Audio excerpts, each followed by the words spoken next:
Pak Ketua tadi bahwa saya dengan Prof Silvi waktu itu memang di Komite 3 dan kami memang pansus guru honorer.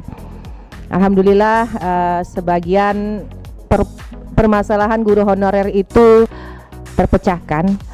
Tapi setiap saya turun ke sekolah itu pihak operator sekolah, Bapak, operator sekolah dan penjaga perpustakaan itu mereka selalu berkeluh kesah, terutama operator sekolah. Operator sekolah itu mereka sudah mengabdi kadang-kadang sampai 10-15 tahun. Mereka juga sistem sekarang itu kan digitalisasi, tergantung pada mereka, Pak. Nah, mereka mengadukan nasibnya bagaimana ke depannya karena yang mereka terima itu sangat tidak layak. Yang kedua juga untuk guru-guru playgroup itu juga komplain kenapa mereka tidak diperhatikan, sedangkan mereka adalah pondasi pendidik ya dari awal dasar, tapi nasib mereka juga tidak diperhatikan.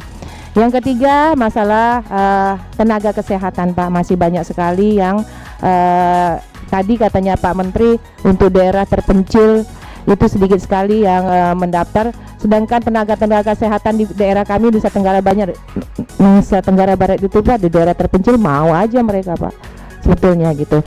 Jadi saya nyampaikan hanya poin per poin karena pasti teman-teman semua menyiapkan aspirasi dari mereka, dari daerah mereka masing-masing, Pak Menteri. Jadi tadi Pak Puang bilang jangan saya duluan deh, karena beliau ini khusus nanti jabarannya panjang gitu. Iya, Puang. Kalau saya singkat-singkat saja karena waktu terbatas. Terima kasih. Wassalamualaikum warahmatullahi wabarakatuh. Pertama nanti saya minta nanti dijelasin Pak Abah kenapa operator ini tidak masuk. Ya, begitu juga terkait dengan penjaga perpustakaan, guru playgroup dan lain-lain.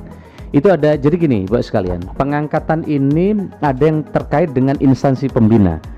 Kalau pendidikan, instansi pembina adalah Dikbud. Nah, di situ ada undang-undang. Undang-undangnya adalah kalau tidak sarjana tidak bisa diangkat jadi P3K. Nah, harus sarjana. Maka banyak kita temukan orang guru-guru di terpencil karena belum sarjana tidak bisa angkat jadi P3K dan lain-lain. Ini undang-undang, undang-undang guru dan dosen. Kalau memang ingin dirubah, ya undang-undang guru ini kami sudah sampaikan betapa banyak yang telah mengabdi di desa-desa terpencil tapi mereka belum sarjana. Maka khusus Papua kita berikan afirmasi kemarin itu karena DOB Papua memerlukan beberapa terobosan.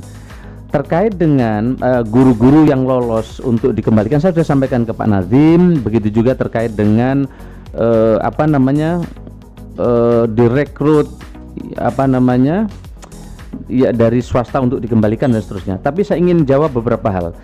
Bapak sekalian kami hormati, terkait dengan banyaknya keluhan daerah, justru sekarang ini sebenarnya ruang daerah itu sangat tinggi di dalam pengangkatan. Kami akan agak acak ya, nggak satu-satu ya, karena ada saling terkait. Justru formasi itu kita serahkan ke daerah. Ya, kita serahkan ke daerah untuk diusulkan ke kami nanti akan akan verifikasi sesuai kebutuhan. Nah, dulu full diserahkan ke daerah dulu, termasuk sekda yang menentukan dan termasuk tes semua diserahkan ke daerah. Apa yang terjadi? Dulu itu akhirnya muncul kira-kira istilah saya itu ASDP dulu. Apa itu? Anak, saudara, dan ponakan. Nah, kalau dulu ya, tapi ini berbeda. Kalau sekdanya ini maka punya anak apa, jurusan apa, dicocok-cocok ini nih formasinya. Apalagi kalau tesnya Pak Ajib diserahkan ke daerah, waduh banyak diserahkan ke daerah. Sehingga tesnya itu pakai waktu itu masih sangat konvensional. Yang terjadi apa? Ini nyaris tidak profesional dulu, tapi tidak semuanya. Takutnya nanti dikutip yang pernah jadi gubernur marah ke saya. Tidak semuanya. Jadi makanya munculnya PDAM waktu itu istilah apa? Ponakan dan anak menantu. Semua PNS semua. Kalau sekda pasti kepala dinas pasti anak PNS. Nah, ini sekarang Pak, hak daerah tetap. Jadi rata-rata ada daerah yang mengusulkan kadang tidak sesuai. Misalnya nakes. Formasi kementerian kan itu untuk perawat di kesehatan. Tapi yang diusulkan oleh bupatinya tenaga teknis kesehatan. Nah, sehingga antara yang diusulkan oleh daerah, kenapa kemudian dipangkas? Karena prioritasnya adalah nakes, bukan tukang ketik di dinas kesehatan. Nah, jadi paham ya? Saya cek juga, akan ada komplain, Pak, kenapa usulan kami kok dirubah sama pusat? Loh iya, prioritas kita ini nakes, bukan tukang antar surat di kantor dinas kesehatan. Nah, sehingga banyak sekali kemudian ini dipangkas tapi prioritasnya nakes. Nah, kemarin Bapak Ibu, kami sudah umumkan berapa daerah yang mengusulkan formasi, berapa yang tidak. Bapak Ibu kemarin masih dengar ada banyak formasi yang sudah diangkat, ternyata yang akan dijanjikan oleh Menteri Keuangan menurut mereka ditransfer ke daerah, ternyata daerah tidak menerima transfer pembayaran untuk P3K. Itu terjadi waktu saya jadi bupati juga, di ujung menjabat jadi bupati. Waktu itu ada informasi dari pusat, diangkat saja P3K, maka nanti anggarannya akan ditransfer. Maka saya angkat sebanyak-banyak 2000 P3K guru dan nakes kami angkat. Apa yang terjadi? Begitu diangkat duit nggak ditransfer. Nggak ditransfer. Maka banyak yang sudah diangkat sebagian tidak ada formasinya. Maka di Papua beberapa tempat sampai kantor bupati dibakar karena sudah diangkat tapi tidak ditempatkan. Kenapa? Duitnya nggak cukup. Kebetulan kami di Banyuwangi di Jawa ada PAD yang bertambah itu 190 miliar, bayangkan. 190 miliar untuk 2000 tadi P3K. Nah, inilah yang terjadi. Begitu tuh pakai APBD maka struktur pembiayaan daerah dari 30% naik ke 40%. Padahal begitu di atas 30%, daerah tidak berhak mendapatkan reward macam-macam tadi. Nah, inilah yang terjadi. Maka nanti Bapak sekalian gimana menguncinya supaya ini nggak berulang. Ini kan setiap bupati bilang ini terakhir, kan gitu, karena sudah nggak ada kesempatan lagi. Ya sudah 2 periode kira-kira. Ini terakhir, nggak akan ada lagi. Tapi bupati yang terpilih nggak bisa yang terakhir, saya belum ngangkat. Nah terus gitu. Ini insya Allah sampai Bapak Ibu 5 periode nggak selesai kalau gini terus. Kenapa? Karena ini yang terakhir terus. Nah, tapi saya bilang kepada teman-teman di Kemenpan RB, nggak adil juga melarang bupati tidak mengangkat honorer atau mengangkat pegawai, karena dia punya mandat untuk visi misinya tercapai. Sementara 6 bulan kan nggak boleh memindah dan memberhentikan SE. Nah, maka gimana caranya daerah ke depan diberi ruang tapi terbatas, terukur, dan kalau nggak diberi sanksi pidana. Maka ini akan diputuskan. Semua untuk penggantian entah itu P3K, nanti kan semua jadi P3K, ada P3 penuh dan paruh waktu. Nah, untuk mengganti itu nanti akan ada syaratnya dan harus diizinkan kanrek. Nah, sehingga nanti terutama akan disesuaikan dengan budget. Ini kan banyak dulu, nggak sekarang. Mohon maaf, nanti saya dikutip keliru lagi saya. Enggak, ini sebenarnya untuk tapi kan direkam repot, jadi kita mau pidato sekarang ngomong. Nah, jadi biasanya pejabat kalau mau selesai itu ngangkat sebanyak-banyaknya. Iya betul. Dia nggak ngitung jumlah uangnya cukup apa enggak. Nah, diangkat sebanyak-banyak, bupati yang baru terpilih pusing kepalanya. Karena udah diangkat, akhirnya apa yang terjadi? Dia tidak ditempatkan, karena kalau ditempatkan duitnya nggak cukup, tidak bisa bangun jalan. Nah, oleh karena itu Bapak Ibu di undang-undang nanti di PP kita akan kunci dengan kemampuan keuangan daerah. Boleh Bapak angkat, tapi keuangan daerah harus cukup. Yes. Kalau DKI kan kelebihan keuangan. Aman. Nah, kalau perlu saya pindah ke DKI gajinya. Loh, Gubernur Pak. ada sekda di tempat lain tunjangannya itu cuma 5 juta. Di DKI sekda 200 juta. 200 juta. Tunjangannya. Bahkan 300 juta tunjangannya. Jadi kenapa? Karena PAD-nya. Jadi berdasarkan PAD. Jadi ada daerah yang memang PAD-nya tinggi, dia dapat di situ. Kira-kira gitu. Nah, saya tidak mau cerita soal pembagian karena panjang. Nah, jadi Bapak sekalian soal formasi kami terus memberikan ruang kepada daerah untuk mengusulkan kepada kami, meskipun di akhirnya ada banyak daerah yang tidak mengusulkan formasi. Nah, Ibu dan Pak sekalian saya hormati, tadi sudah sampaikan juga oleh Pak Abdurrahman Bahmid terkait dengan keluhan di Gorontalo. Ya, waktu itu saya ke Sofivi ya. Maluku Utara. Ah, sekaligus. Itu kosong pegawainya itu. Sebelum saya datang saya keluarkan tim dulu ke sana, bener kosong. Begitu saya datang ramai, ternyata dikerahkan. Saya nggak tahu. Ini mudah-mudahan tidak benar ya, mudah-mudahan tidak benar. Jadi maka jadi gimana ceritanya? Kantor Jumat Sabtu Kamis Jumat Sabtu ini kosong. Tapi saya nggak tahu. Menurut saya mudah-mudahan tidak benar. Itu baru informasi. Nah, Bapak sekalian saya hormati, penghilangan eselon. Jadi gini, eselonisasi ini sekarang ini ternyata kan tidak efektif Pak. Eselon 3, eselon 2, eselon 3, eselon 4. Nah, Sekarang sudah ada jabatan fungsional dan lain-lain, tetapi pemahaman soal jabatan fungsional ini masih minim, Pak. Oleh karena itu, maka Bu Sylvie, sekarang kami bikin kontak hotline telepon banyak sekali ke kantor, supaya pemahaman soal JF kepegawaian ini jadi paham. Karena kalau enggak nanti pasca undang-undang atau setelah saya menjabat tiba-tiba studi banding banyak banget ke Jakarta, terutama di kantor kami. Kami sekarang buka line telepon, saya sering biasanya tayangkan nomor telepon kalau hari Senin itu Selasa soal SDM. Ada call center gitu? Ada bahkan bisa Zoom. Teman-teman BKD di daerah-daerah kalau perlu nggak perlu ke Jakarta, cukup pencet nomor itu, telepon mau ikut Zoom bisa Zoom. Biasanya saya tampilkan setiap akhir. Terus soal apa namanya? Nomor Siapa handphonenya ya? juga bisa Silakan dong, ditayangkan. teman-teman siapa yang pegang itu ya? Agak cepet dikit kira-kira gitu boleh. Nah ini, kalau hari Selasa itu hari SDM aparatur, hari Selasa. Jadi kalau Bapak mau telepon Zoom nggak perlu ke Jakarta, BKD satu ruangan tinggal ikut Zoom. Nah, kemudian terkait dengan reformasi birokrasi akuntabilitas hari Rabu. Hari Kamis soal pelayanan publik, ini banyak daerah belum punya mall pelayanan publik. Bahkan MPP digital yang sekarang sedang jalan banyak daerah belum punya. Nah, hari Jumat hari kelembagaan. Ini kami siapkan nomor telepon ini Bu Sylvie. Pusat. Nah, kalau hasil pendataan menunjukkan terdapat 2,355092 pegawai non ASN di Indonesia, sebanyak 325.517 non ASN berada di pusat dan 2,029575 non ASN berada di daerah. Jadi daerah ini memang sangat tinggi. Bahkan kadang habis pilkada nambah lagi. Nah, habis pilkada nambah lagi. Nah, maka kita bikin aturan ini sangat ketat. Ke depan tidak bisa lagi nambah kecuali nanti menaik turunkan. Karena tidak mungkin juga melarang daerah, kepala daerah baru merekrut non ASN. Karena dia selama 6 bulan nggak boleh ada pengangkatan atau mutasi baru. Maka untuk visi misi mesti punya tim.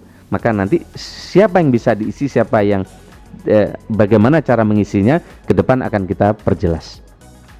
Maka terdapat 731.542 tenaga pendidik, 204.902 tenaga kesehatan, 74.360 tenaga penyuluh, 609.255 tenaga teknis, termasuk di dalamnya lebih dari 150.000 Satpol PP kita masukkan di sini di tenaga teknis ini yang sering datang ke Bapak Ibu sekalian. Nah, saya kira sering datang ke Bapak Ibu ini.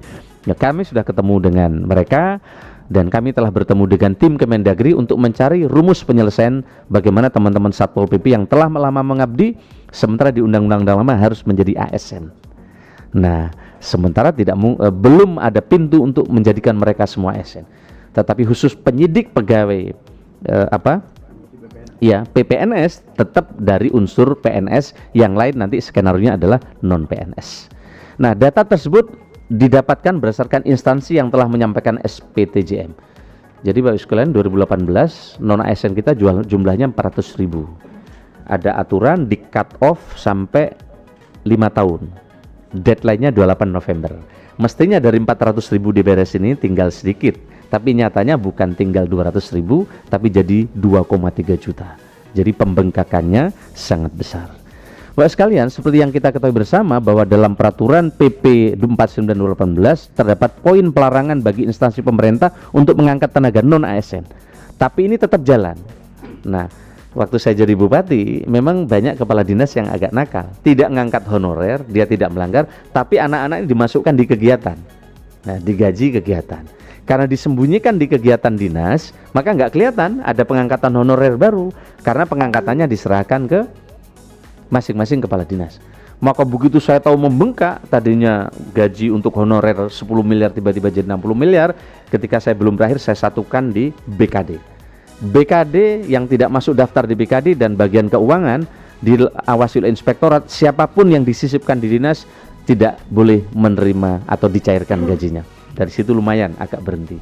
Wah, DPR banyak nyampaikan ke kami, begitu sistem CAT, teman-teman DPR juga menerima. Jadi sebenarnya kalau daerah berkomitmen, menurut kami ini bisa juga berkurang. Bapak sekalian, berkaitan dengan kebijakan pemenuhan ASN, Kementerian PAN-RB telah memetakan proyeksi kebutuhan sektor pendidikan dan kesehatan, ya, dengan positif growth. Jadi kami begitu menjabat, data anomali data ini besar banget. Jadi kami tidak bisa membuat peta seperti ini. Maka waktu itu kami deadline dan teman-teman bekerja dengan luar biasa. Istilah kami sebelum matahari terbenam 2023 ya kemarin. Sekarang 2002, kan saya September ini. Saya nggak berani ngadep presiden, gimana datanya nggak ada, gimana bikin proyeksi. Nah, alhamdulillah teman-teman bekerja keras, BKN kami deadline, sekarang anomali datanya lebih dari 98%, jadi udah kecil sekali. Maka kita bisa prediksi seperti ini, mana yang positif growth, yaitu sektor pendidikan, karena sektor pendidikan tentu akan tumbuh. Nggak bisa diwakilin dengan digital, harus ngajar, kira-kira gitu. Kemudian sektor kesehatan, karena puskesmas baru akan ada, maka ini masih positif growth. Tapi tenaga teknis fungsional mestinya zero growth, nggak boleh tumbuh, karena kita mengadakan alat-alat digital, udah banyak belanja digital. Ini kan kadang anomali, teman-teman belanja digitalnya banyak, stafnya nambah, mestinya bisa dikurangi dengan digitalisasi, maka itu berarti zero growth. Ada tenaga teknis pelaksana yang negatif growth, kira-kira gitu. Jadi ini justru harus dikurangi. Inilah yang terjadi, kadang tenaga teknis pelaksana naik terus di daerah, tenaga fungsionalnya juga naik, mestinya zero growth. Yang ini kadang nanti perlu pemecahan bersama. Nah, Ibu dan Mbak sekalian saya hormati, ini beberapa kunci yang ingin kami sampaikan kepada teman-teman DPD sehingga mudah memahami, memetakan masalah yang sekarang muncul ini. Kira-kira gitu yang muncul. Nah, Ibu dan saya hormati, arah kebijakan penggunaan ASN 2020 fokus pada 4 hal. Pertama, pada pelayanan dasar, optimalisasi pelayanan tenaga non-ASN, pemenuhan tenaga teknis sektor prioritas, dan pengurangan rekrutmen jabatan yang akan terdampak oleh transformasi digital. Nah, ini yang menjadi prioritas kami. Untuk pemenuhan jabatan teknis akan ditetapkan berdasarkan prioritas nasional, yaitu energi, perindustrian, pariwisata, ekonomi kreatif, dan digital, serta kesehatan dan penanggulangan bencana.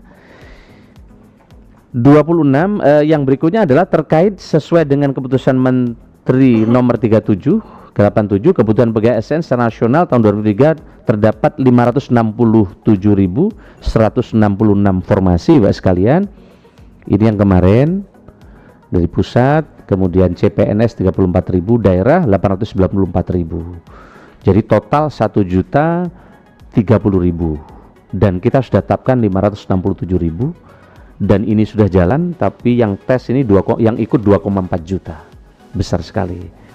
Nah, kemarin ada aspirasi dari DPD dan juga DPR, bagaimana honorer ini bisa diberesin dulu, karena mereka telah lama mengabdi. Maka kami membuat pokok-pokok substansi keputusan menteri itu bahwa 80% yang kita beresin di 2003 ini adalah ex THK2 dan non ASN. Kemudian fresh graduate 20%, karena memang kita ingin beresin sesuai dengan rekomendasi teman-teman DPD dan DPR. Tapi atas keputusan ini kami dikritik habis di medsos, karena fresh graduate tidak mendapatkan tempat yang cukup. Bahkan kami dikritik, ini Menpan ini pilih kasih, kira-kira gitu, untuk menyelesaikan terkait dengan urusan fresh graduate ini. Oleh karena itu teman-teman sekalian, ini akan menjadi prioritas kami untuk kami beresin. Mudah-mudahan secara bertahap nanti ini kita akan bisa bergerak untuk menyelesaikan bersama-sama, tidak hanya honorer tapi juga secara bertahap fresh graduate.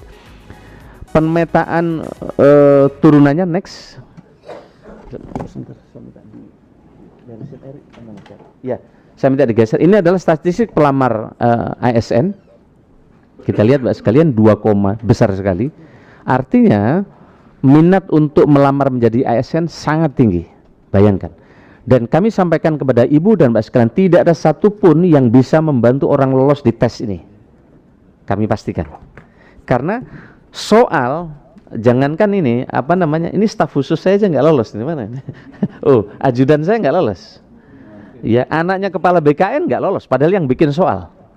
Ya. Jadi ini adalah kesempatan bagi anak-anak daerah. Bahkan kemarin ditemukan bagaimana anak-anak calon jaksa dari anak-anak terpencil, dari terluar, mereka justru bisa menjadi jaksa. Karena kesempatannya sekarang. Jadi tidak benar orang dalam menentukan nasib PNS, nggak ada lagi cerita. Kejaksaan tesnya di tempat kami juga, di BKN. Calon diplomat juga tes di tempat kami. Tidak ada satupun yang bisa bantu. Karena tes itu begitu nilainya selesai itu langsung keluar, bisa dicek oleh siapapun. Sehingga dengan demikian inilah bagian dari upaya kita untuk mendorong agar birokrasi kita ke depan bisa menjadi birokrasi yang berkelas dunia. Inilah statistiknya Mbak sekalian, pelamarnya bagaimana formasi di CPNS, Nakes, begitu juga formasi di guru. Tapi ada juga yang belum memenuhi syarat, begitu juga PPK teknis. Next. Nah, inilah perkembangan non-ASN yang Bapak tanyakan tadi, Bapak sekalian. Berdasarkan instansi, data non-ASN ini di pusat dari 66 instansi dan di daerah 529, totalnya 595. Berdasarkan surat pertanggungjawaban mutlak itu 325.517 untuk pusat dan daerah 2.029.575.